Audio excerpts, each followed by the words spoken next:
हेल्थलाइन में ब्रेक के बाद आप सभी का स्वागत है। माउथ और प्रोस्टेट कैंसर के बारे में हमारी बातचीत जारी है।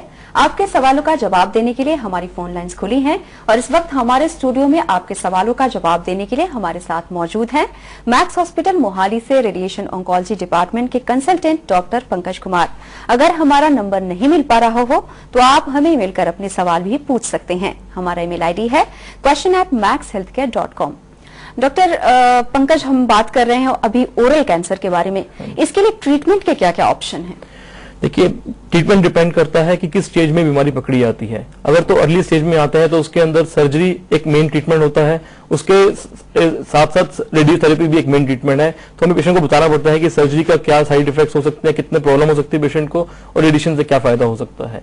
रिजल्ट ऑलमोस्ट इक्वली आते हैं पहली स्टेज में, पर यूजली सर्जरी की जाती है। अगर पेशेंट एडवांस स्टेज में आता है, बीमारी फैली होती है, तो फिर हमें पहले कीमो प्लस रेडिएशन लगाना पड़ता है। पेशेंट को सिर्फ रेडिएशन लगाना पड़ता है, डिपेंड करता है कि कितनी बीमारी फैली हुई है, पेशेंट की किस तरह की हालत है, हम कितना एग्रेसिवली ट्रीट कर सकते हैं। जैसे कि आपने कहा रेडिएशन थेरेपी के बारे में भी, तो इसका क्या रोल है ओरल कैंसर में? रेडिएशन थेरेपी का बहुत अहम रोल है ओरल कैविटी कैंसर में। जैसे हमने बताया कि सर्जरी के बाद भी कई कुछ इंडिकेशन होती है जिसके अंदर रेडिएशन लगानी पड़ती है।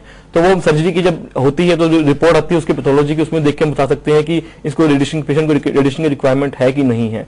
जैसे गले में गिल्टियां निकाली जाती है सर्जरी के साथ। सर्जरी में क्या होता है कि एक तो जो लोकल एरिया है वहां की बीमारी निकाली जाती है और गले में ग्लैंड्स होते हैं, लिम्फ नोड होते हैं, उनको निकाला जाता है। अगर लिम्फ नोड में बीमारी आती है या बीमारी लिम्फ नोड के बाहर फैली होती है, मुंह की बीमारी बड़ी हुई आती है, तो हम उसके लिए रेडिएशन लगानी पड़ती है। रेडिएशन के क्या कोई साइड इफेक्ट्स भी होते हैं? रेडिएशन का पहले टेक्निक यूज की जाती थी उसके अंदर रेडिएशन अगर मुंह के एरिया में लगाते थे तो पहले दोनों जो तरफ के जो हमारे पैरोटिड ग्लैंड है जिससे मुंह का थूक बनता है वो खत्म हो जाता था, थूक बनना। लेकिन आजकल की इतनी बढ़िया टेक्निक आ गई है जिससे हम इन दोनों ग्लैंड्स को बचा सकते हैं और रेडिएशन हम उस एरिया में लगा सकते हैं जहां पे रेडिएशन की रिक्वायरमेंट होती है और बाकी नॉर्मल एरिया को हम बचा सकते हैं। जी, रेडिएशन थेरेपी के बारे में आप कह रहे हैं कि इस तरह से इलाज किया जाता है, अब काफी एडवांस्ड हो गया है। मैक्स हॉस्पिटल मोहाली में किस तरह के इलाज उपलब्ध है, किस तरह की तकनीक है? मैक्स हॉस्पिटल मोहाली में नॉर्थ टू दिल्ली जो मशीन है वो लेटेस्ट मशीन है। उसके अंदर हम जो मेन आजकल जो टेक्निक है वो IMRT बोलते हैं, इंटेंसिटी मोडुलेटेड रेडिएशन थेरेपी। तो उससे हम इलाज करते हैं उस मशीन से। तो उसके अंदर हमें बेसिकली रेडिएशन में क्या करते हैं कि हम हाई एनर्जी एक्सेस यूज करते हैं जो हमारी मशीन में है। और हमारे जो मैक्स में मशीन है वो 3 तरह की एनर्जीज देती है जिससे हम सुपरफिशियल ट्यूमर, जो ऊपर की ट्यूमर से लेकिन अंदर तक के ट्यूमर हम ट्रीट कर सकते हैं। जी डॉक्टर पंकज, हमारे साथ कुछ कॉलर जुड़े हुए, देखते हैं उनका सवाल क्या है। Hello hello. हाँ जी, आप अपना नाम बताइए और आप कहाँ से बोल रहे हैं? मैं तो बेंगलोर से भी बोल रहा हूँ। जी, आप अपना नाम बताइए और आप अपनी समस्या भी बताइए। मेरा नाम मदन मोहन पुजारी है। जी, मेरा नाम MM पुजारी, मदन मोहन पुजारी है। जी, आप अपना सवाल पूछिए। मेरा सवाल यह है कि मुझे मल्टीपल माइलोमा हो गया है। हाँ जी। और वैसी स्थिति में मैं यहाँ की मेमोरियल हॉस्पिटल है जिसमें हम अपना इलाज चला रहे हैं, उसमें रेडियोथेरेपी और ये सब चल चुका है। अभी कुछ दवा मेरे पास मुझे चल रही है जो हर महीना मैं अपना वो मतलब ब्लड टेस्ट वगैरह कराता रहता हूँ और बराबर का नाम की कुछ काफी इम्प्रूवमेंट तो हो रहा है। जैसे प्लेटलेट काउंट काफी नीचे चला गया था, हीमोग्लोबिन काफी नीचे था, इस तरह से था। तो मैंने उस सबको काफी ठीक रास्ते पर है। वैसी स्थिति में जी मदन मोहन जी, आप अपनी समस्या बताइए। मेरी समस्या भी यही है कि वो कंप्लीट पेनल्टी हो, कंप्लीट क्योर हो, तभी तो संभव।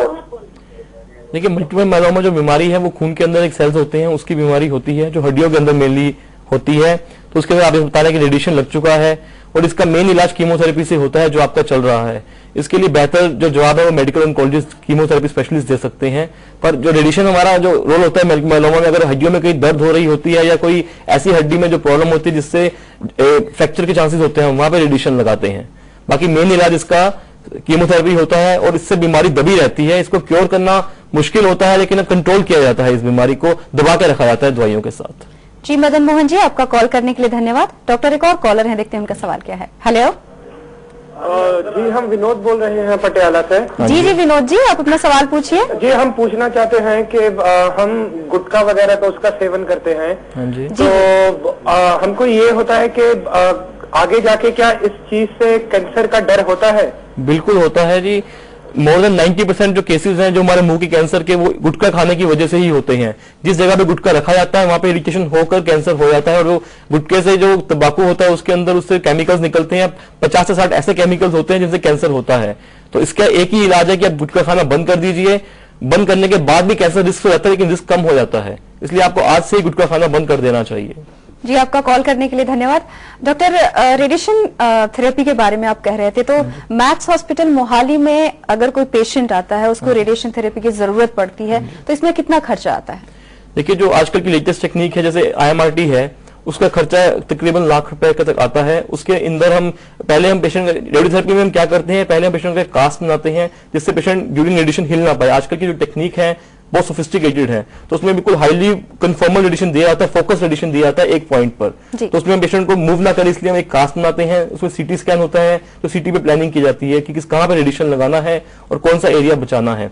तो और उसके साथ पेशेंट को 6 हफ्ते के अराउंड इलाज चलता है, और हम उसको हफ्ते के हफ्ते देखते हैं। तो सबका खर्चा मिलाकर हमारा पैकेज होता है जो हम IMRT का देते हैं। बाकी उससे कम में जो पुरानी टेक्निक है वो भी हम कर सकते हैं अगर पेशेंट अफोर्ड नहीं कर पाता, या फिर जो हमें लगता है कि जरूरत नहीं है उस टेक्निक की, तो हम कम सस्ती वाली टेक्निक हो जिसमें हम पेशेंट को बेनिफिट भी दें और उसका इलाज भी हो जाए, वैसे टेक्निक हम यूज करते हैं। डॉक्टर, हमारे साथ एक और कॉलर है, देखते हैं उनका सवाल क्या है। Hello hello. हाँ जी। हेलो। मेरे को पहले है ना कि मेरे माउथ में ये लिकोपोला का प्लेट्स हुई थी। हाँ जी। वो लेटर निकाल दी। हाँ जी। अभी तो डॉक्टर बोलते हैं ओके है, लेकिन अगर कुछ उसमें होगा हाँ तो जी। समझता है कि नहीं है, तो उसके लिए कोई टेस्ट है क्या आगे? इसका मेन ल्यूकोप्लेकिया का आप निकाल दिया गया तो अच्छा हो गया है। इसका मेन होता है कि आप डॉक्टर को दिखाते रहिए, रेगुलरली फॉलोअप करते रहिए, डॉक्टर अंदर चेक करता रहेगा, आप भी चेक करते रहिए। अगर व्हाइट पैच दोबारा से होता है या कोई अल्सर बन जाता है जो ठीक नहीं हो रहा है, या लाल पैच बनता है जो ठीक नहीं हो रहा है, तो फिर बायोप्सी या एक्ससीएन दोबारा से करना पड़ता है उसके लिए। तो इसके लिए रेगुलर फॉलोअप ही एक मेन इलाज होता है आपका आगे के लिए। जी सुभाष जी, आपका कॉल करने के लिए धन्यवाद। डॉक्टर, एक और कॉलर है, देखते हैं उनका सवाल क्या है। Hello hello. हाँ जी, आप अपना नाम बताइए और आप कहाँ से बोल रहे हैं? मैं चंडीगढ़ से बोल रहा हूँ, मेरा नाम अभिषेक है। हाँ जी जी अभिषेक जी, आप अपना सवाल पूछिए। हाँ जी, मैं गुटखा भी खाता हूँ और कभी कभी मैं जर्दा भी खा लेता हूँ। हाँ जी। और सिगरेट पीने की भी आदत है। तो मुझे यही जानना है कि अगर मुंह के कैंसर होते हैं तो उसके क्या लक्षण होंगे, कैसे पता मुझे लगेगा कि अगर मुंह के कैंसर हुए हैं? जैसे मैंने बताया पहले भी कि मुंह में कोई सफेद या लाल पैच का होना, कोई मुंह में ऐसा अल्सर हो रहा है, लिप्स पे अल्सर हो रहा है जो ठीक नहीं हो रहा है, मुंह का कम खुलना, क्या कहते हैं, आपका खाना खाने में मुश्किल होना, खाना निगलने में मुश्किल होना, खाना चबाने में मुश्किल होना, ये कोई लक्षण होते हैं जिसके लिए आपको सावधान रहना पड़ेगा। और इसका मेन जो ट्रीटमेंट से ज्यादा अच्छा प्रिवेंशन होता है, तो आप अगर गुटखा खाना बंद कर देंगे तो उसके चांसेस कम होने शुरू हो जाते हैं और कुछ सालों के बाद चांसेस 0 हो जाते हैं। तो इसलिए आपको आज से ही गुटखा खाना बंद कर देना चाहिए। डॉक्टर, एक और कॉलर है, देखते हैं उनका सवाल क्या है। हेलो जी जी मैम। हाँ जी। हाँ जी, आप अपना नाम बताइए और आप कहाँ से बोल रहे हैं? मैं जम्मू से बोल रहा हूँ। हाँ जी। हाँ जी जी, आप अपना सवाल पूछिए डॉक्टर पंकज से। जी डॉक्टर, मेरा सवाल ये है कि कैंसर मतलब कि गुटखा खाने से होता है, और बाकी जो हम जैसे शेव करवाने जा रहे हैं किसी ब्यूटी सैलून में, तो वहाँ पे अगर हम शेव करवाते हैं, अगर वो ब्यूटी सैलून वाला हमारे को कोई दूसरा ब्लेड लगाता है, तो उससे भी क्या कैंसर हो सकता है? नहीं, उससे कैंसर नहीं हो सकता। क्योंकि किसी और आदमी का अगर सेल लग भी जाता है, कैंसरस सेल किसी बाहर चीज के ऊपर, तो वो डेड हो जाता है। तो कैंसर ऐसे कभी नहीं फैलता है। जी, आपका कॉल करने के लिए धन्यवाद। डॉक्टर, हमारी बातचीत जारी रहेगी। फिलहाल वक्त है एक और छोटे से ब्रेक का। ब्रेक के बाद भी हमारी बातचीत जारी रहेगी कैंसर के 2 टॉपिक्स पर। आज हम बात कर रहे हैं ओरल कैंसर के बारे में और प्रोस्टेट कैंसर के बारे में, लेकिन आप हमें फोन करना ना भूलें क्योंकि हमें इंतजार है आपके कॉल्स का। हेल्थलाइन में ब्रेक के बाद एक बार फिर से आप सभी का स्वागत है। माउथ और प्रोस्टेट कैंसर के बारे में हमारी बातचीत जारी है। क्या आपका भी इससे जुड़ा कोई सवाल है? अगर हाँ, तो तुरंत फोन करें हमारे टीवी स्क्रीन पर फ्लैश किए जा रहे नंबरों पर। अगर कॉल लगाते वक्त आपको फोन लाइन व्यस्त मिले तो आप हमें हमारे नई मेल ID question@maxhealthcare.com पर अपने सवाल लिखकर पूछ सकते हैं। डॉक्टर, हमारे साथ कुछ कॉलर जुड़े हुए, देखते हैं उनकी समस्या क्या है। Hello hello hello. हाँ जी, आप अपना नाम बताइए और आप कहाँ से बोल रही हैं? जी, मेरा नाम ज्योत्सना है और मैं चंडीगढ़ से बोल रही हूँ। जी ज्योत्सना, आप अपना सवाल पूछिए डॉक्टर पंकज से। जी, मैं डॉक्टर साहब से जानना चाहती हूँ कि ये जो प्रोस्टेट कैंसर वगैरह है, बिकॉज मेरे फादर इन लॉ को है ये, हाँ जी। तो जो स्टेम सेल थेरेपी है वो कितना इफेक्टिवली इसको ट्रीट कर सकती है आजकल? देखिए, प्रोस्टेट कैंसर का मेन इलाज तो पहले डिपेंड करता है स्टेज क्या है। तो स्टेम सेल थेरेपी अभी जो आ रही है वो भी इन्वेस्टिगेशनल स्टेज में है, अभी इसके कोई डेफिनेट रिजल्ट्स नहीं है जिससे हम कह सकें कि कुछ बेनिफिट है कि नहीं है। मेनली इलाज प्रोस्टेट का अगर तो लोकलाइज्ड डिजीज है, प्रोस्टेट के अंदर ही है, तो उसका इलाज depending upon the risk factor के, बाकी ग्लीसन स्कोर कितना है, पीएसए कितना है, तो इधर ऑब्जर्वेशन और एज कितनी है पेशेंट की, ऑब्जर्वेशन या रेडिएशन या सर्जरी और हार्मोन थेरेपी से होता है। तो स्टेम सेल थेरेपी का भी कोई डेफिनेट इंडिकेशन नहीं होता है, और अभी हमें पता नहीं है कि उसका कितना फायदा होगा नहीं होगा। जी ज्योत्सना, आपका कॉल करने के लिए धन्यवाद। डॉक्टर, प्रोस्टेट कैंसर के बारे में हम बात करें, इससे पहले हम ओरल कैंसर के बारे में बात कर रहे थे, तो प्रोस्टेट कैंसर है क्या? प्रोस्टेट कैंसर प्रोस्टेट ग्लैंड का कैंसर है। प्रोस्टेट ग्लैंड एक मेल रिप्रोडक्टिव ऑर्गन है, जो ब्लैडर, जो पेशाब की थैली होती है, जो ब्लैडर बोलते हैं, जिसे उसके नीचे होता है वो, तो उसके कैंसर को प्रोस्टेट कैंसर कहा जाता है। इसका मेन जो हमारे जो एज बढ़ती है, तो जो आदमी में मेन प्रॉब्लम पेशाब की शुरू होती है वो गुदूद बढ़ने की होती है, वो बिनाइन प्रॉब्लम होती है, कैंसरस नहीं होती, पर सेम सिम्टम्स के साथ पेशेंट को कैंसर भी हो सकता है। जी, जिस तरह से आपने ये कहा, तो इसके सिम्टम्स क्या हैं? सिम्टम्स तो जैसे बढ़ती उम्र के साथ मेल्स को प्रॉब्लम आती है, पेशाब की में डिफिकल्टी होना, पेशाब की धार प्रॉपर नहीं बनना, बूंद बूंद पेशाब गिरना, पेशाब करने के बाद लगना कि पेशाब अभी बच गया है, तो ये मेन सिम्टम होते हैं। जी, इसके लिए ट्रीटमेंट के लिए क्या क्या ऑप्शन है? पहले तो डायग्नोज ऐसे कैसे करते हैं? डायग्नोसिस में अगर तो प्रॉब्लम आ रही है तो सबसे पहले यूरोलॉजिस्ट को दिखाना होता है। वो एक बार फिंगर से अंदर चेक करते हैं कि प्रोस्टेट कितना बड़ा हुआ है और उसके बाकी कैसा एनाटॉमिकल स्ट्रक्चर कैसा फील हो रहा है उनको।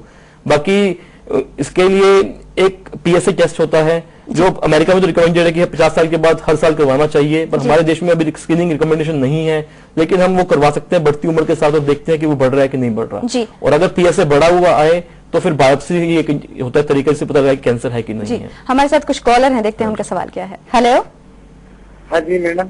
हाँ जी, आप अपना नाम बताइए और आप कहाँ से बोल रहे हैं? जी, मैं जिला झांसी से बोल रहा हूँ, मेरा नाम नदीम खान है। जी जी, आप अपना सवाल पूछे डॉक्टर पंकज से। जी सर, मैं जर्दा खाता हूँ मैडम, मेरे साइडों में दर्द देने लगता है मैडम। जी जी, नदीम जी बोलिए। जी हाँ जी, दोबारा से बताइए एक बार क्या प्रॉब्लम है। सर मैं ये बोल रहा हूँ कि जो मैं जर्दा मर्दा खाता हूँ, गुटखा मुझे खाता हूँ, हाँ जी, तो सर ये साइडों में दर्द देने लगता है। दर्द होता है? जी सर। तो वहाँ पे कोई जख्म वगैरह लालीपन है वहाँ पे उस एरिया में? नहीं सर, जख्म कुछ नहीं, खाली ये जर्दा जैसा या गुटखा खाते हैं, चबाते हैं, तो उसमें दर्द देने लगता है सर। तो एक बार ना आप अपने नजदीक के डॉक्टर को दिखाइए, ईएनटी डॉक्टर को दिखाइए, कैंसर स्पेशलिस्ट को दिखाइए, वो एक बार चेक कर लेंगे अंदर कोई जख्म या कोई पैच तो नहीं है, अगर हुआ तो उसकी भी टेस्ट करके हम बता सकते हैं कि कैंसर है कि नहीं है। जी नदीम जी, आपका कॉल करने के लिए धन्यवाद। डॉक्टर, प्रोस्टेट कैंसर के बारे में हम बात कर रहे थे, जैसा कि आपने सिम्टम वगैरह बताया, इसके स्टेजेस भी होते हैं, वो क्या स्टेजेस होते हैं? स्टेजेस होती है कि जो कैंसर है वो कितना फैला हुआ है, वो प्रोस्टेट ग्लैंड के अंदर है कि उसके बाहर आ चुका है, उसके हिसाब से स्टेजिंग बनाई जाती है। जो लोकलाइज कैंसर होता है, जो प्रोस्टेट के अंदर होता है, उसको भी हम रिस्क फैक्टर में डिफाइन करते हैं कि पीएसए लेवल एक होता है, खून का टेस्ट वो कितना है, एक बायोप्सी में ग्लीसन स्कोर बताया जाता है वो कितना है, और स्टेज क्या है बीमारी की, उसके हिसाब से हम रिस्क फैक्टर डिफाइन करते हैं, उसके हिसाब से ट्रीटमेंट फिर आगे डिसाइड किया जाता है क्या ट्रीटमेंट करना है। अगर प्रोस्टेट कैंसर किसी को हो जाता है, अगर वो राइट टाइम पे डॉक्टर से नहीं दिखा पाता है, तो फिर क्या हो सकता है? अगर प्रोस्टेट की अगर प्रॉब्लम, यूरिन की प्रॉब्लम हो रही है और नहीं दिखा रहे हैं, तो बीमारी फैल है, तो स्लो ग्रोइंग ट्यूमर, ये बहुत स्लोली बढ़ता है ये बॉडी के अंदर, लेकिन वो फिर फैलने के चांसेस बढ़े आते हैं। तो प्रोस्टेट का जो कैंसर है वो मेनली वो हड्डियों में फैलता है, तो इसलिए हड्डियों की प्रॉब्लम होती है, हड्डियों में दर्द होता है, फ्रैक्चर हो सकता है, या पीठ में दर्द रहना, तो ये मेन प्रॉब्लम होती है, जिसके लिए फिर बीमारी फैल जाए तो उसके लिए इलाज तो पूरा नहीं कर पाता, लेकिन फिर भी हम कंट्रोल कर पाते हैं बीमारी जी। इसके लिए पहले से ही ऐसा क्या करना चाहिए जिससे प्रोस्टेट का कैंसर ही ना हो? तो प्रोस्टेट कैंसर की स्क्रीनिंग होती है, जैसे अमेरिका में भी रिकमेंडेड है कि 50 साल से ऊपर हर साल एक डॉक्टर को दिखा के अंदर चेक करवाएं और पीएसए टेस्ट करवाएं। अगर पीएसए के लेवल बढ़ना शुरू होता है तो किस स्पीड से बढ़ रहा है वो पीएसए वेलोसिटी कहा जाता है, तो उसे देखकर हम देखते हैं कि हमें बायोप्सी की जरूरत है कि नहीं है, और बायोप्सी से हम बता सकते हैं कि कैंसर हुआ है कि नहीं। जी, जैसे कि जिस किसी को भी प्रोस्टेट कैंसर होता है, उनकी ट्रीटमेंट आप करते हैं, तो क्या उनकी सेक्सुअल लाइफ पहले की तरह हो पाती है? बिल्कुल हो पाती है। अगर तो इसमें जो अर्ली स्टेज होती है लोकलाइज कैंसर, उसमें ट्रीटमेंट या बहुत कम बीमारी है तो कुछ ट्रीटमेंट की जरूरत भी नहीं पड़ती है, पर ट्रीटमेंट करना है तो सर्जरी कर सकते हैं या रेडिएशन, दोनों का इफेक्ट सेम होता है। तो आजकल सर्जरी की भी टेक्निक बढ़िया आ गई है, रेडिएशन की भी टेक्निक बढ़िया आ गई है कि आगे फर्दर सेक्सुअल लाइफ में कोई प्रॉब्लम नहीं आती है। जी डॉक्टर पंकज, आप हमारे स्टूडियो में आए, प्रोस्टेट और ओरल कैंसर के बारे में बातचीत की, आपका बहुत बहुत धन्यवाद। अगर डॉक्टर से सवाल पूछने के दौरान आपको फोन लाइन व्यस्त मिले हों तो आप हमें हमारे नई ईमेल आईडी question@maxhealthcare.com पर अपने सवाल लिखकर पूछ सकते हैं। तो ये था माउथ और प्रोस्टेट कैंसर से संबंधित आज का हेल्पलाइन। कैसा लगा आपको हमारा ये कार्यक्रम? हमें अपने सुझाव जरूर भेजें। आप हमें ईमेल करें healthline@day9news.com पर। फिलहाल के लिए हेल्पलाइन में बस इतना ही। तब तक के लिए नमस्कार।